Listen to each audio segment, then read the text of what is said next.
ಎಲ್ರಿಗೂ ನಮಸ್ಕಾರ. ಇವತ್ತು ನಾನು ಆಂಧ್ರ ಪ್ರದೇಶನಲ್ಲಿ ಸ್ವಯಂ ನಾರಸಿಂಹನೇ ನೆಲೆಸಿರುವಂತಹ ಅತ್ಯಮೂಲ್ಯವಾದ ಮತ್ತು ಅಷ್ಟೇ ಪವಿತ್ರವಾದ ಸ್ಥಳವೆಂದೇ ಕರೆಯಲ್ಪಡುವ ಅಹೋಬಲಂಗೆ ಟ್ರಿಪ್ ಅನ್ನ ಹೇಗೆ ಪ್ಲಾನ್ ಮಾಡೋದು ಅಂತ ತಿಳಿಸ್ಕೊಡ್ತಾ ಇದ್ದೀನಿ. ಈ ಪುಣ್ಯ ಸ್ಥಳ ಇರೋದು ಆಂಧ್ರ ಪ್ರದೇಶನ ನಂಡ್ಯಾಲ್ ಡಿಸ್ಟ್ರಿಕ್ಟ್ ನ ನಲ್ಲಮಾಲ ಕಾಡಿನ ಪ್ರದೇಶದಲ್ಲಿ. ಅಹೋಬಲಂಗೆ ಬೆಂಗಳೂರಿನಿಂದ 340 ಕಿಲೋಮೀಟರ್ಗಳಷ್ಟು ಆಗುತ್ತೆ. ಇಲ್ಲಿಗೆ ನೀವು ಓನ್ ಟ್ರಾನ್ಸ್ಪೋರ್ಟೇಷನ್ ಮೂಲಕ ಹೋಗಬಹುದು, ಅಥವಾ ನೀವು ಪಬ್ಲಿಕ್ ಟ್ರಾನ್ಸ್ಪೋರ್ಟೇಷನ್ ಅನ್ನ ಚೂಸ್ ಮಾಡ್ತಾ ಇದ್ದೀರಾ ಅಂದರೆ ಬಸ್ಗಳನ್ನು ನೀವು ಬುಕ್ ಮಾಡ್ಕೊಂಡು ಹೋಗಬಹುದು. ಅಂದರೆ ಪ್ರೈವೇಟ್ ಬಸ್ಗಳನ್ನು ಮಾತ್ರ ಇಲ್ಲಿ ನೀವು ಬುಕ್ ಮಾಡ್ಕೊಳ್ಳಿಕ್ಕೆ ಸಾಧ್ಯವಾಗೋದು. ಡೈರೆಕ್ಟಾಗಿ ನಿಮಗೆ ದೇವಸ್ಥಾನದವರೆಗೂ ಬಿಡ್ತಾರೆ, ಬೇಕಾದರೆ ನೀವು ಪ್ರೈವೇಟ್ ಏಜೆನ್ಸಿಗಳ ಮೂಲಕ ಬುಕ್ ಮಾಡಿಕೊಂಡ್ರೆ, ಅಥವಾ ನೀವು ಜಸ್ಟ್ ಬಸ್ ಸ್ಟಾಪ್ವರೆಗೂ ಕೂಡ ಡ್ರಾಪ್ ತಗೊಂಡು ಅಲ್ಲಿಂದ ಮತ್ತೆ ನೀವು ಆಂಧ್ರದಲ್ಲಿರುವಂತಹ ಪಬ್ಲಿಕ್ ಟ್ರಾನ್ಸ್ಪೋರ್ಟೇಷನ್ ಮೂಲಕ ಅಹೋಬಲಂನ ರೀಚ್ ಆಗಬಹುದು.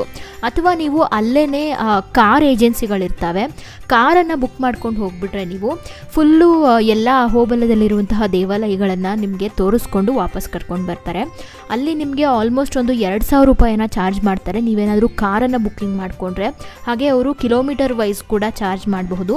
ಆದಷ್ಟು ನೀವು ಅಲ್ಲಿ ವಿಚಾರಿಸ್ಬಿಟ್ಟು ನಂತರನೇ ಬುಕ್ಕಿಂಗ್ಸನ್ನು ಮಾಡ್ಕೊಳ್ಳಿ. ನೀವೇನಾದರೂ ಟ್ರೈನ್ ಮೂಲಕ ಹೋಗಬೇಕು ಅಂದರೆ ಅಹೋಬಲಂಗೆ ಡೈರೆಕ್ಟ್ ಟ್ರೈನ್ಗಳು ಇಲ್ಲ. ಆದ್ದರಿಂದ ನೀವು ಕಡಪ ರೈಲ್ವೆ ಸ್ಟೇಷನ್ಗೆ ಟ್ರೈನ್ ಟಿಕೆಟ್ಸನ್ನು ಬುಕ್ ಮಾಡ್ಕೊಳ್ಬೇಕಾಗತ್ತೆ. ಟ್ರೈನ್ ಟೈಮಿಂಗ್ಸ್ ಮತ್ತು ಯಾವ ಟ್ರೈನ್ಗಳು ಎಷ್ಟು ಗಂಟೆಗೆ ಹೊರಡ್ತವೆ ಅಂತ ನೀವು ತಿಳ್ಕೊಳ್ಬೇಕು ಅಂದರೆ ನೀವು ಅದನ್ನು ಗೂಗಲ್ ಮ್ಯಾಪ್ಸಲ್ಲಿ ಈಸಿಯಾಗಿ ನೋಡ್ಕೊಳ್ಬಹುದು. ನೀವು ಎಷ್ಟು ಸಮಯಕ್ಕೆ ಮನೆ ಬಿಡ್ತೀರಾ, ಹಾಗೆ ಯಾವಾಗ ಟ್ರೈನ್ಗಳು ಅವೈಲೇಬಲ್ ಇದ್ದಾವೆ ಅಂತ ಕೂಡ ನೀವು ತಿಳ್ಕೊಳ್ಬಹುದು. ಅದನ್ನು ತಿಳ್ಕೊಳ್ಳಿಕ್ಕೆ ನಿಮಗೆ ಗೊತ್ತಾಗ್ತಾ ಇಲ್ಲ ಅಂದರೆ ನಾನೊಂದು ವಿಡಿಯೋದಲ್ಲಿ ಅದನ್ನು ವಿವರವಾಗಿ ನಿಮಗೆ ತಿಳಿಸ್ಕೊಟ್ಟಿದ್ದೀನಿ. ಆ ವಿಡಿಯೋದ ಲಿಂಕನ್ನು ನಾನು ಡಿಸ್ಕ್ರಿಪ್ಷನ್ ಬಾಕ್ಸಲ್ಲಿ ಕೊಟ್ಟಿರ್ತೀನಿ, ಅದನ್ನು ಚೆಕ್ ಮಾಡಿ ನಿಮಗೆ ಈಸಿಯಾಗಿ ಒಂದು ಕ್ಲಾರಿಟಿ ಸಿಗುತ್ತೆ. ಮತ್ತೊಂದೇನು ಅಂದರೆ ಇಲ್ಲಿ ನಿಮಗೆ ಓನ್ ವೆಹಿಕಲ್ಸ್ ತುಂಬಾ ವರ್ತ್ ಅಂತ ಹೇಳ್ಬಹುದು. ಅಡ್ವಾಂಟೇಜಸ್ ಜಾಸ್ತಿ ಇರುತ್ತೆ ನಿಮಗೆ. ಓನ್ ವೆಹಿಕಲ್ಸ್ ಆದರೆ ನೀವು ಎಲ್ಲಿ ಬೇಕಾದರೂ ಡ್ರಾಪ್ ತೊಗೊಳ್ಬಹುದು, ಎಲ್ಲಿ ಬೇಕಾದರೂ ಇಳಿಬಹುದು. ಹಾಗೆ ನೀವೇ ಟೈಮ್ಸ್ ತಕ್ಕ ಹಾಗೆ ನಿಮಗೆ ಅನುಗುಣವಾಗಿ ಟ್ರಾವೆಲ್ ಮಾಡಬಹುದು. ಇಲ್ಲಿಗೆ ಹೋದಾಗ ನಿಮಗೆ ರೂಮ್ಸ್ಗಳು ಬೇಕಾದರೆ ಸ್ಟೇ ಮಾಡಲಿಕ್ಕೆ ಅದನ್ನು ನಾನು ಡಿಸ್ಕ್ರಿಪ್ಷನ್ ಬಾಕ್ಸಲ್ಲಿ ಕೊಟ್ಟಿರ್ತೀನಿ, ಚೆಕ್ ಮಾಡಿ, ಎಲ್ಲ ಡೀಟೇಲ್ಸ್ ಅಲ್ಲೇ ಇರುತ್ತೆ. ಇಲ್ಲಿ ಬಹುಮುಖ್ಯವಾಗಿ ನವಗ್ರಹಗಳ ರೂಪದಲ್ಲಿ ನವನರಸಿಂಹರ ದರ್ಶನವನ್ನು ನಾವು ಪಡ್ಕೊಳ್ತೀವಿ. ಈ ಎಲ್ಲ ನವನರಸಿಂಹರನ್ನ ಒಂದೇ ದಿವಸ ನೋಡೋದ್ರಿಂದ ಬಹಳಷ್ಟು ಪುಣ್ಯ ನಮಗೆ ಲಭಿಸುತ್ತೆ. ಹಾಗೆ ಇವೆಲ್ಲ ಅಷ್ಟೇನು ದೂರ ಇಲ್ಲ. ನಿಮಗೆ ಓನ್ ಟ್ರಾನ್ಸ್ಪೋರ್ಟೇಷನ್ ಅಥವಾ ನಿಮ್ಮ ಓನ್ ಕಾರ್ಗಳು, ಬೈಕ್ಗಳೇನಾದರೂ ಇದ್ದರೆ ನೀವು ಅದರಲ್ಲೇ ಟ್ರಾವೆಲ್ ಮಾಡ್ಬೋದು. ಇಲ್ಲಿ ಒಂದು ದೇವಸ್ಥಾನದಿಂದ ಮತ್ತೊಂದಕ್ಕೆ ಒಂದು 2 ಕಿಲೋಮೀಟರ್ಸ್ ಅಷ್ಟಾಗುತ್ತೆ, ಒಂದೊಂದಕ್ಕೆ 1.5 ಕಿಲೋಮೀಟರ್ ಅಷ್ಟಿರುತ್ತೆ. ಹಾಗೆ ಟ್ರಾವೆಲ್ ಮಾಡ್ತಾ ನೀವು ಒಂದೊಂದೇ ಕಂಪ್ಲೀಟ್ ಮಾಡ್ಕೊಳ್ತಾ ಹೋಗಬಹುದು. ಇದೇ ಸ್ಥಳದಲ್ಲಿ ನಾರಸಿಂಹನು ಹಿರಣ್ಯಕಶಿಪುನನ್ನು ವಧೆ ಮಾಡಲಿಕ್ಕಾಗಿ ಕಂಬವನ್ನು ಸೀಳಿ ಬಂದಿದ್ದ ಕಾರಣ ಇದೇ ಸ್ಥಳದಲ್ಲಿ ನಾವು ಉಗ್ರ ಸ್ತಂಭವನ್ನು ಕೂಡ ಕಾಣಬಹುದು. ಈ ಉಗ್ರ ಸ್ತಂಭದ ಪೀಕನ್ನು ರೀಚ್ ಆಗೋದು ಬಹಳ ಕಷ್ಟಕರವಾದದ್ದು. ಇದರ ದಾರಿ ಅಂತೂ ಸಿಕ್ಕಾಪಟ್ಟೆ ಕಷ್ಟ ಇರುತ್ತೆ.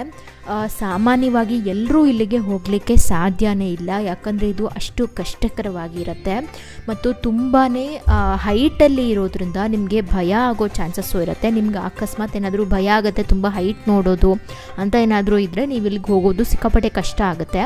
ಹಾಗೆ ಇಲ್ಲಿ ಮೆಟ್ಲುಗಳನ್ನು ಮಾಡಿದ್ದಾರೆ, ಒಂದಷ್ಟು ಕಡೆ ಇಲ್ಲ, ಒಂದಷ್ಟು ಕಡೆ ಹಗ್ಗಗಳನ್ನು ಇಟ್ಕೊಂಡು ಹೋಗ್ಲಿಕ್ಕಾಗಿ ವ್ಯವಸ್ಥೆ ಮಾಡಿದ್ದಾರೆ.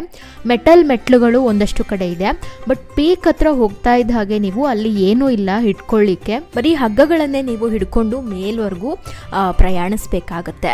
ಪೀಕನ್ನು ರೀಚ್ ಆದಮೇಲೆ ನಿಮಗೆ ನರಸಿಂಹನ ಪಾದದ ದರ್ಶನ ಆಗುತ್ತೆ. ಆ ಪೀಕಿಂದ ನಿಮಗೆ ಇಡೀ ನಲ್ಲಮಾಲ ಫಾರೆಸ್ಟ್ ವ್ಯೂ ಪಾಯಿಂಟ್ ಕಾಣುತ್ತೆ. ನೀವೇನಾದರೂ ಪೋಸ್ಟ್ ಮಾನ್ಸೂನ್ ಸೀಸನಲ್ಲಿ ಹೋದರೆ ಇಲ್ಲಿ ಜಲಪಾತಗಳನ್ನು ಕೂಡ ಕಣ್ತುಂಬಿಸ್ಕೊಳ್ಬಹುದು. ನವನರಸಿಂಹರಾದ ಜ್ವಾಲಾ ನರಸಿಂಹ, ಅಹೋಬಲ ನರಸಿಂಹ, ಮಾಲೋಲ ನರಸಿಂಹ, ಕ್ರೋಧ ನರಸಿಂಹ, ಕಾರಂಜ ನರಸಿಂಹ, ಭಾರ್ಗವ ನರಸಿಂಹ, ಯೋಗಾನಂದ ನರಸಿಂಹ, ಛತ್ರವಟ ನರಸಿಂಹ ಹಾಗೂ ಪಾವನ ನರಸಿಂಹರು ತುಂಬಾನೇ ಶಕ್ತಿಶಾಲಿ ಅಂತ ನಂಬಲಾಗತ್ತೆ. ಹಾಗೆ ಈ ಪುಣ್ಯ ಸ್ಥಳದಲ್ಲಿ ಕೃಷ್ಣಾ ನದಿಯ ಉಪನದಿಯಾದ ಭವನಾಸಿ ನದಿ ಕೂಡ ಹರಿಯುತ್ತೆ. ಇದನ್ನ ಭವನಾಶಿನಿ ಅಂತ ಕೂಡ ಕರೆಯಲಾಗುತ್ತೆ. ಹಿರಣ್ಯಕಶಿಪು ಬಹುಕಾಲದಿಂದ ಜಗತ್ತನ್ನ ತಲ್ಲಣಗೊಳಿಸ್ತಾ ಇದ್ದಂತಹ ಒಬ್ಬ ರಾಕ್ಷಸ ರಾಜನಾಗಿದ್ದ. ಇವರ ಸಹೋದರನಾದ ಹಿರಣ್ಯಾಕ್ಷನು ವರಾಹ ಅವತಾರವನ್ನ ತಾಳಿದ್ದ ಭಗವಾನ್ ವಿಷ್ಣುವಿನಿಂದ ಕೊಲ್ಲಲ್ಪಟ್ಟ. ಇದೇ ಪ್ರತೀಕಾರಕ್ಕಾಗಿ ಹಿರಣ್ಯಕಶಿಪು ಬ್ರಹ್ಮನನ್ನ ಕುರಿತು ತಪಸ್ಸನ್ನಾಚರಿಸ್ತಾನೆ. ಬ್ರಹ್ಮನು ನೀಡಿದ ವರದಿಂದಾಗಿ ಹಗಲಿನಲ್ಲಿ ಅಥವಾ ರಾತ್ರಿಯಲ್ಲಿ, ಮನೆಯೊಳಗೆ ಅಥವಾ ಹೊರಗೆ, ಆಕಾಶದಲ್ಲಿ ಅಥವಾ ಯಾವುದೇ ಆಯುಧಗಳಿಂದ ಮತ್ತು ಮನುಷ್ಯ ಅಥವಾ ಮೃಗದಿಂದ ಕೊಲ್ಲಲಾಗಬಾರದು ಅಂತ ವರವನ್ನ ಕೇಳ್ಕೊಂಡಿರ್ತಾನೆ. ಇದೇ ಕಾರಣಕ್ಕಾಗಿ ಭಗವಾನ್ ವಿಷ್ಣು ಮನುಷ್ಯನ ದೇಹ ಮತ್ತು ಸಿಂಹದ ಮುಖವುಳ್ಳ ನರಸಿಂಹ ಅವತಾರವನ್ನ ಇದೇ ಪುಣ್ಯಕ್ಷೇತ್ರವಾದ ಅಹೋಬಲಂನಲ್ಲಿ ತಾಳಿತು ಅಂತ ಹೇಳಲಾಗುತ್ತೆ. ಒಂದು ಕಾಲದಲ್ಲಿ ಈ ಅಹೋಬಲಂ ನೆಲೆಸಿರುವ ಪ್ರದೇಶದಲ್ಲಿ ಹಿರಣ್ಯಕಶ್ಯಪುವಿನ ಅರಮನೆ ಇತ್ತು. ನಮ್ಮೆಲ್ಲರಿಗೂ ಗೊತ್ತಿರೋ ಹಾಗೆ ಶ್ರೀ ನರಸಿಂಹಸ್ವಾಮಿಯು ಕಂಬದಿಂದ ಹೊರಬಂದು ಹಿರಣ್ಯಕಶ್ಯಪುವಿನ ವಧೆ ಮಾಡ್ದ. ಆ ಕಂಬವನ್ನ ಕಲ್ಲಿನ ರೂಪದಲ್ಲಿ ಇದೇ ಸ್ಥಳದಲ್ಲಿ ಈಗಲೂ ಕೂಡ ನಾವು ಕಾಣಬಹುದಾಗತ್ತೆ. ಹಾಗೆ ಇದೇ ಸ್ಥಳದಲ್ಲಿ ಹಿರಣ್ಯಕಶ್ಯಪುವಿನ ಅಂತ್ಯ ಆಗಿದ್ದು ಅಂತ ಹೇಳಲಾಗುತ್ತೆ. ಹಾಗೆ ಈ ಪುಣ್ಯ ಸ್ಥಳದಲ್ಲಿ ನಾವು ನವನರಸಿಂಹ ದೇವಾಲಯಗಳನ್ನ ಕಾಣಬಹುದು. ಇಲ್ಲಿ 9 ನರಸಿಂಹನ ರೂಪಗಳನ್ನ ಕಾಣಬಹುದು. ಹಾಗೆ ಈ ನವನರಸಿಂಹ ದೇವಾಲಯಗಳು ನವಗ್ರಹಗಳ ಪ್ರತೀಕ ಎಂದು ಸಹ ನಂಬಲಾಗುತ್ತೆ. ಈ 9 ನರಸಿಂಹ ಕ್ಷೇತ್ರಗಳು ಕೇವಲ 2 ಕಿಲೋಮೀಟರ್ ಅಂತರದಲ್ಲಿ ಇವೆ. ಇವೆಷ್ಟೋ ದೇವಾಲಯಗಳನ್ನ ಒಂದೇ ದಿವಸ ನೋಡೋದ್ರಿಂದ ನಮಗೆ ಸಾಕಾದಷ್ಟು ಪುಣ್ಯ ಲಭಿಸುತ್ತೆ ಅಂತ ನಂಬಲಾಗುತ್ತೆ. ಹಾಗೆ ಇಲ್ಲಿರುವ ದೇವಾಲಯಗಳನ್ನ ಕೆಳಗಿನ ಅಹೋಬಲ ಮತ್ತು ಮೇಲಿನ ಅಹೋಬಲ ಎಂದು ವಿಂಗಡಿಸಲಾಗಿದೆ. ಹಾಗೆ ಮತ್ತೊಂದೇನು ಅಂದ್ರೆ ಕೆಳಗಿನ ಅಹೋಬಲದಲ್ಲಿ ಒಂದು ನರಸಿಂಹನ ದೇವಾಲಯವಿದೆ. ಇಲ್ಲಿ ದಂತಕಥೆಗಳ ಪ್ರಕಾರ ಶ್ರೀನಿವಾಸನು ತನ್ನ ವಿವಾಹದ ಸಮಯದಲ್ಲಿ ನರಸಿಂಹನ ದರ್ಶನವನ್ನ ಪಡಿಲಿಕ್ಕೆ ಬರ್ತಾನೆ. ಆಗ ನರಸಿಂಹಸ್ವಾಮಿ ಉಗ್ರ ರೂಪದಲ್ಲಿ ಇರುವುದನ್ನ ಕಂಡು ಈ ಉಗ್ರ ರೂಪವನ್ನ ಕಂಡು ಸಾಮಾನ್ಯ ಜನರು ಭಯಪಡಬಾರದು ಅಂತ ಹೇಳಿ ಸ್ವಯಂ ಶ್ರೀನಿವಾಸನೇ ಶಾಂತ ರೂಪದ ನರಸಿಂಹನ ವಿಗ್ರಹವನ್ನ ಇಲ್ಲಿ ಪ್ರತಿಷ್ಠಾಪನೆ ಮಾಡ್ತಾನೆ. ಹಾಗೆ ಇಲ್ಲಿರುವ ವಾಡಿಕೆಯಂತೆ ಮೊದಲು ಶಾಂತರೂಪಿಯಾದ ನರಸಿಂಹನ ದರ್ಶನವನ್ನ ಪಡ್ಕೊಂಡು ನಂತರನೇ 9 ನರಸಿಂಹ ದೇವಾಲಯಗಳಿಗೆ ಭೇಟಿ ನೀಡಬೇಕು. ಈ ದೇವಾಲಯವನ್ನ ದಿಗುವ ಅಹೋಬಲ ಎಂದು ಕೂಡ ಕರೆಯಲಾಗುತ್ತೆ. ಈಗ ಇಲ್ಲಿ 9 ನರಸಿಂಹರ ದರ್ಶನವನ್ನ ನೀವು ಒಂದೇ ದಿವಸ ಮಾಡಬೇಕು ಅಂತ ಏನಾದ್ರೂ ಅನ್ಕೊಂಡಿದ್ರೆ ಮೊದಲನೇದಾಗಿ ನೀವು ಸ್ಟಾರ್ಟಿಂಗ್ ಅಲ್ಲೇ ನಮಗೆ ದಿಗುವ ಅಹೋಬಲ ಅಂತ ಒಂದು ದೇವಸ್ಥಾನ ಸಿಗುತ್ತೆ. ಇಲ್ಲಿ ನೀವು ಶಾಂತರೂಪಿಯಾದ ನರಸಿಂಹನ ದರ್ಶನವನ್ನ ಪಡ್ಕೊಳ್ಬಹುದು. ಹಾಗೆ ನಾವು 9 ನರಸಿಂಹರ ದರ್ಶನವನ್ನ ಪಡ್ಕೊಳ್ಳೋಕ್ಕೂ ಮುಂಚೆ ಈ ದಿಗುವ ಅಹೋಬಲದಲ್ಲಿ ನರಸಿಂಹನ ದರ್ಶನವನ್ನ ಪಡ್ಕೊಂಡೇ ನಂತರ ಮುಂದೆ ಸಾಗಬೇಕು ಅಂತ ಕೂಡ ವಾಡಿಕೆ ಇದೆ.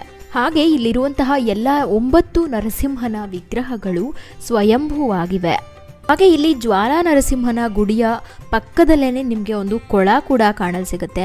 ಅಲ್ಲೇನೆ ನರಸಿಂಹಸ್ವಾಮಿ ಹಿರಣ್ಯಕಶ್ಯಪನನ್ನ ಸಂಹರಿಸಿದ ನಂತರ ನರಸಿಂಹಸ್ವಾಮಿ ತನ್ನ ರಕ್ತಭರಿತ ಕೈಗಳನ್ನ ಇದೇ ಕೊಳದಲ್ಲಿ ತೊಳ್ಕೊಂಡಿದ್ದು ಅಂತ ಕೂಡ ನಂಬಲಾಗುತ್ತೆ. ಹಾಗಾಗಿ ಈ ನೀರು ತುಂಬಾನೇ ಪುಣ್ಯಕರ ಎಂದು ನಂಬಲಾಗುತ್ತೆ. ಹಾಗೆ ಈ ಜ್ವಾಲಾ ನರಸಿಂಹ ಕ್ಷೇತ್ರದ ಬಳಿಯೇನೆ ಹಿರಣ್ಯಕಶ್ಯಪುವಿನ ವಧೆ ಆಗಿದ್ದು. ಹಾಗೆ ಮತ್ತೊಂದೇನು ಅಂದರೆ ನೀವು ಮೇಲ್ಗಡೆ ಇರುವಂತಹ ನರಸಿಂಹ ಕ್ಷೇತ್ರಗಳಿಗೆ ರೀಚ್ ಆಗಲಿಕ್ಕೆ ಆಗಲ್ಲ, ನಿಮಗೆ ಸ್ವಲ್ಪ ವಯಸ್ಸಾಗಿದೆ ಅಂತ ಆದರೆ ಅಲ್ಲೇ ಸಾಕಷ್ಟು ಡೋಲಿಗಳು ಇರ್ತವೆ, ಅದರಲ್ಲಿ ಕರ್ಕೊಂಡು ಹೋಗ್ತಾರೆ ನಿಮ್ಮನ್ನು. ಆದರೆ ಒಬ್ಬರಿಗೆ 3,000 ರೂಪಾಯಿಂದ 4,000 ಒಳಗಡೆ ಅವರು ಚಾರ್ಜ್ ಮಾಡ್ತಾರೆ. ಹಾಗೆ ಇಲ್ಲಿ ಸಾಕಷ್ಟು ಗೈಡ್ಗಳು ಕೂಡ ಅಲ್ಲಲ್ಲೇ ನಿಮಗೆ ಸಿಗ್ತಾರೆ. ಅವರನ್ನು ಬೇಕಾದರೂ ನೀವು ಬುಕ್ ಮಾಡಿಕೊಂಡು ಇಲ್ಲಿನ ಕ್ಷೇತ್ರ ಮಹತ್ವಗಳನ್ನು ನೀವು ತಿಳ್ಕೊಳ್ಬೇಕು, ತುಂಬ ಆಸಕ್ತರಿದ್ದೀರಾ ಅಂದರೆ ನೀವು ಅವರನ್ನು ಕೂಡ ಬುಕ್ ಮಾಡಿಕೊಂಡು ನಿಮ್ಮೊಟ್ಟಿಗೆ ಕರ್ಕೊಂಡು ಹೋಗ್ಬೋದು. ಅವರು ಇನ್ನೂ ನೀಟಾಗಿ ನಿಮಗೆ ವಿವರವಾಗಿ ಇಲ್ಲಿನ ಸ್ಥಳ ಪುರಾಣವನ್ನು ಹೇಳ್ತಾರೆ. ಒಟ್ಟಾರೆ ಈ ಟ್ರಿಪ್ ತುಂಬಾ ರೋಮಾಂಚನಕಾರಿಯಾಗಿ ಇರೋದ್ರಲ್ಲಿ ಡೌಟೇ ಇಲ್ಲ. ಇದಾಗಿತ್ತು ಇವತ್ತಿನ ಮಾಹಿತಿ. ಈ ಮಾಹಿತಿಗಳೆಲ್ಲ ನಿಮಗೆ ಉಪಯುಕ್ತವಾಗಿದೆ ಅಂತ ನಾನು ಭಾವಿಸ್ತೀನಿ. ಇನ್ನೇನಾದರೂ ಡೌಟ್ಸ್ ಇದ್ದರೆ ನಿಮಗೆ ಈ ಟ್ರಿಪ್ ಪ್ಲ್ಯಾನ್ ಬಗ್ಗೆ ನೀವು ಕಮೆಂಟ್ಸ್ ಮೂಲಕ ನನಗೆ ತಿಳಿಸಿ, ನಾನು ನಿಮಗೆ ಆನ್ಸರ್ ಮಾಡ್ತೀನಿ.